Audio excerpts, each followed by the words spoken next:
कितने रुपए के मेहर बांधे इन्होंने? 20 लाख। क्या? 20 लाख। 20 लाख के?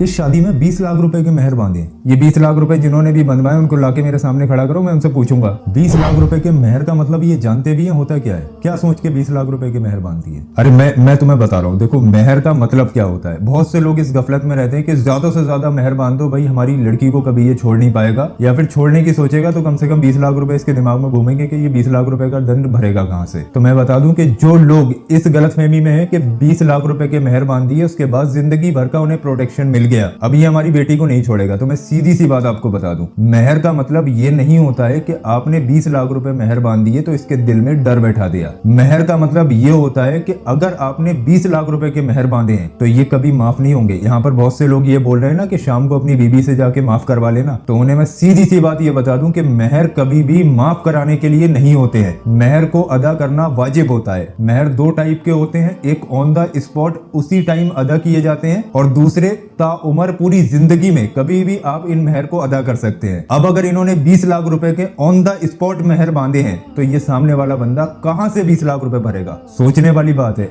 ताउम्र वाले तो ये होते हैं कि चलो ठीक है तुमने 1 लाख रुपए के मेहर बांध दिए, अब उसके पास अभी इतना इंतजाम नहीं है, लेकिन आने वाले वक्त में उसने अपनी बीबी को एक 20,000 रुपए का फोन ले जाकर गिफ्ट कर दिया, तो वो इस तरीके से भी इन मेहर को अदा कर सकता है। अपनी बीबी को वो फोन ले जाकर दे और उसको ये बोले कि ये मैंने आपकी मेहर की रकम से फोन को खरीदा है, आप ये फोन रख लो, इसका इस्तेमाल कर लो, इससे मेरे 20,000 रुपए मेहर के कम हो गए। या फिर कोई रिंग दे सकता है, ज्वेलरी दे सकता है, उसका जब बजट बने तब। लेकिन ऐसा नहीं है कि मेहर को माफ करा लिया और मेहर माफ हो गए। मेहर को अदा करना जरूरी है। शरीयत में मेहर को माफ करने का कोई हुक्म नहीं आया है। बात थोड़ी सी कड़वी है लेकिन ध्यान से मेरी बात को सुनने की कोशिश करो। अभी 4 दिन पहले उत्तराखंड में एक शादी थी, मैं उस शादी में गया हुआ था। लड़के ने अपनी पसंद से शादी कर ली भाई साहब, लेकिन लड़की वाले राजी नहीं थे, जैसे तैसे प्रेशर डाल के उसने शादी कर ली। शादी करी नहीं थी, मतलब रिश्ता वगैरह हो गया। अब सामने से बंदा बारात लेके जब जैसे ही मैरिज हॉल में पहुंचा, अब उधर तो लोग पहले से ही नाराज थे। सेम यही केस हुआ था जो इस शादी में हो रहा है। मैं बता रहा हूँ, इससे सबक हासिल कर लेना। बंदा अपनी बारात को लेके जैसे ही पहुंचा, अब वो तो इज्जत से जा रहा है ना, उसके दिल में तो कोई बात नहीं, वो तो निकाह के इरादे से भाई शादी लेके जा रहा है अपनी। जब वो अपनी बारात को लेके वहां पे पहुंचा तो पहले से ही वो लोग नाराज थे। अब दुल्हन के मामा का दिमाग चला, उन्होंने 20 लाख रुपए के मेहर बांध दिए बिना कुछ सोचे समझे, किसी से बिना राय मशवरा लिए। दुल्हन के मामा का दिमाग चला क्योंकि उनको खुंदक निकालनी थी, उन्हें कहीं ना कहीं से बेइज्जती करानी थी, उन्हें कहीं ना कहीं से ये चीजें दिखानी थी कि भाई हम तुमसे बहुत ज्यादा ऊपर हैं। तो उन्होंने 20 लाख रुपए के मेहर बांध दिए कि भाई हमारे खानदान में 20 लाख रुपए से कम कोई मेहर बांधता ही नहीं है। अब दूल्हा को जब ये खबर मिलती है तो दूल्हा मामा के पास में गया, बोला मामा यार मेरी इतनी हैसियत नहीं है, मैं ये इतने अदा नहीं कर पाऊंगा, मेहर को इतना ज्यादा टफ मत करो। अब जो दूल्हा था वो भी 5 वक्त का नमाजी था, शरीयत का पाबंद था, सारी चीजें थी उसके अंदर। वो ये जानता था कि मेहर माफ कराने के लिए नहीं होते, मेहर को अदा करना जरूरी है। अब वो रिक्वेस्ट कर रहा है कि मामा मान जाइए, रहने दीजिए ना ये सब चीजें, आने वाले वक्त में मैं कैसे अदा करूंगा 20 लाख रुपए, और आपने ऑन द स्पॉट के बांध दिए। अब मैं अभी कहां से 20 लाख रुपए का इंतजाम करूं? जैसे तैसे तो मैं शादी लेके आया हूं। प्यारे आका हुजूर पाक सल्लल्लाहु अलैहि वसल्लम ने फरमाया कि निकाह को आसान करो। मैं तो लड़के वाला हूं, मैंने तो आसान कर दिया, मैंने तो आपसे कोई दहेज वहेज नहीं लिया, लेकिन आप ये क्या चीज डाल रहे हो मेरे ऊपर? 20 लाख रुपए का मेहर क्यों मात्र? अब वहां पे तमाशा होने लगा। उनको तमाशा चाहिए था कि कैसे भी करके भाई दूल्हा बोलेगा, तो जाहिर सी बात है स्टेज पे दूल्हा बोल रहा है तो बेइज्जती वाली बात हो ही जाती है। अब वो लोग अपनी अड़ पर अड़ गए कि नहीं भाई 20 लाख रुपए आपको देने पड़ेंगे तभी ये निकाह मुकम्मल होगा। अब पसंद की शादी कर भी क्या सकता है, इज्जत पे मरने वाला बंदा, 5 वक्त का नमाजी, इलाके में इज्जत, ऐसे बारात वापस लेके जा रहा है तो और ज्यादा बेइज्जती। लड़की का भी ख्याल आ रहा है कि जैसी भी है चलो मेरी मोहब्बत है, अब इसको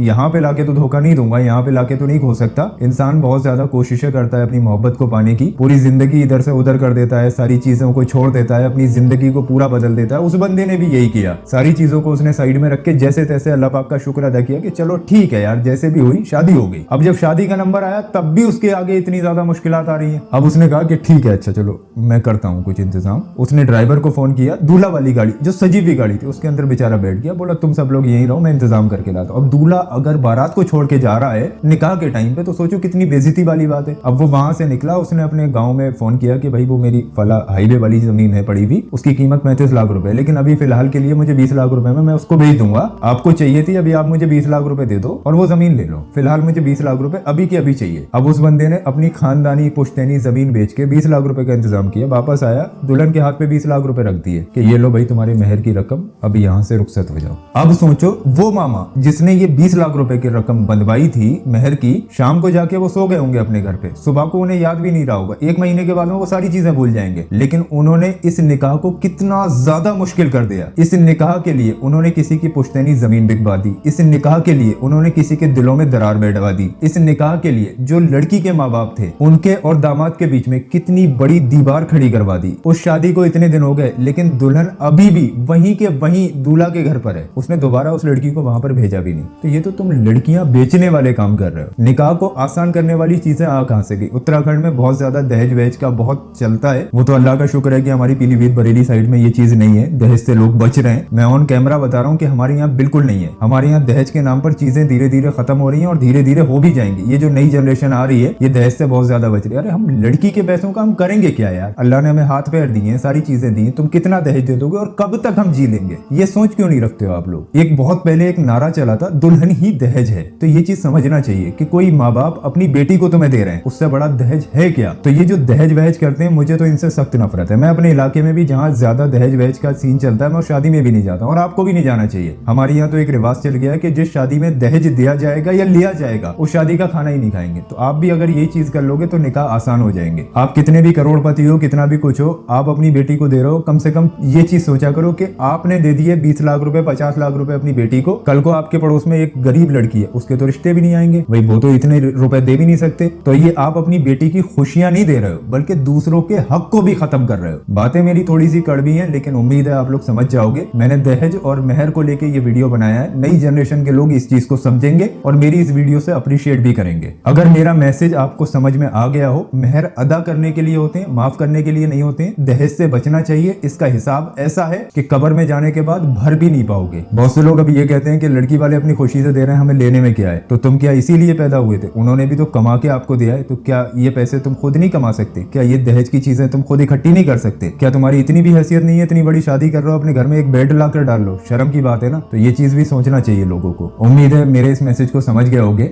ये 20 लाख रुपए जिन्होंने भी बनवाए उनको लाके मेरे सामने खड़ा करो, मैं उनसे पूछूंगा तुम्हारी बेटे की शादी में 20 लाख रुपए बनवाए जाए, ऑन द स्पॉट अदा करोगे या नहीं करोगे? और ये बात उनसे लिखित में ले लूंगा मैं, आने वाले वक्त में अगर उनकी बेटी की शादी हुई तो 20 लाख की मेहर बनवाऊंगा मैं भी और उनसे ऑन द स्पॉट अदा करवाऊंगा। ये बेइज्जती वाले काम मत किया करो। ये 20 लाख रुपए खत्म करके 2000 रुपए मेहर बांधो। ये रिश्ता मोहब्बत का होता है, भरोसे का होता है। 20 लाख रुपए में बेचना नहीं होता है, एक दूसरे के भरोसे को कमाना होता है। शादी एक बड़ा फैसला है, समझ गए ना? तो मेरे इस पैगाम को आगे बढ़ा देना।